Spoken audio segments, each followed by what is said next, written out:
नमस्कार, मी रुचिता. ॲग्रोनमध्ये आपल्या सर्वांचं स्वागत. अवकाळी पाऊस आणि वादळी वाऱ्यामुळे केळी बागेचं मोठ्या प्रमाणात नुकसान झालंय. केळीच्या झाडाची पानं फाटणं, झाडं वाकणं किंवा कोलमडणं तर कधी पूर्णच उन्मळून जाण्याच्या घटना घडतायत.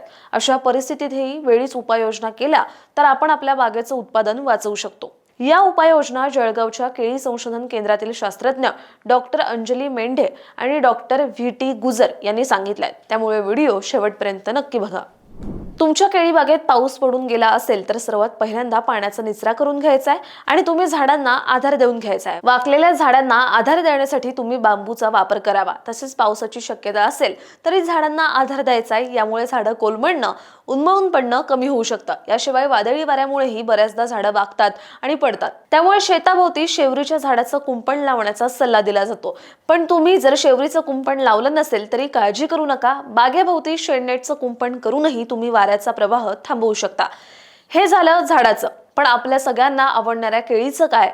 वारा पावसामुळे केळीच्या घडाचंही मोठं नुकसान होतं. त्यासाठी आधीच घडांना पॉलिप्रोपिलीनचे बंच कव्हर घालायचे. यामुळे काय होतं तर घडांचा बाहेरच्या वातावरणाशी थेट संबंध येत नाही. त्यामुळे वारा, पाऊस, गारा आणि कीड रोग यांच्यापासून घडांचा बचाव होतो. या सगळ्यासोबत पावसानंतर आपल्याला सर्दी पडसं होतं. तसंच झाडामध्येही रोग पसरण्याची शक्यता वाढते. जसं स्टेम पिटिंग नावाचा बुरशीजन्य रोग पावसानंतर होतो. यामुळे बागेचं मोठं नुकसान होतं.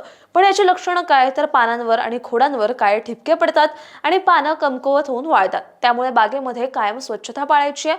रोगांचा प्रादुर्भाव दिसताच पीक, पाने किंवा झाड काढून नष्ट करायचं. तसंच या रोगाच्या नियंत्रणासाठी केळी बागेमध्ये मेटिराम अधिक पायराक्लोस्ट्रोबिन 60 WDG या संयुक्त बुरशीनाशकाची 3 ग्रॅम प्रति लिटर पाणी या प्रमाणात फवारणी करायची. यानंतर आपण पाहूयात खत पाण्याच्या नियोजनाबद्दल.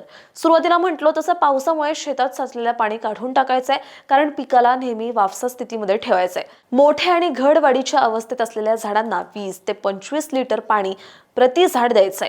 याशिवाय खत देतानाही ते शिफारस केल्याप्रमाणे संतुलित प्रमाणात द्यायचंय. त्यामध्ये नत्र खताचा वापर जास्त प्रमाणात करायचा नाहीये.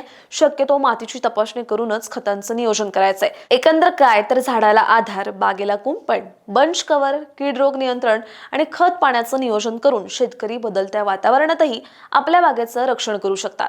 तुम्हाला ही माहिती कशी वाटली हे कमेंट बॉक्समध्ये नक्की सांगा आणि अशाच शेतीविषयक आणि नवनवीन माहितीसाठी ॲग्रोवनला सबस्क्राईब आणि फॉलो करायला विसरू नका.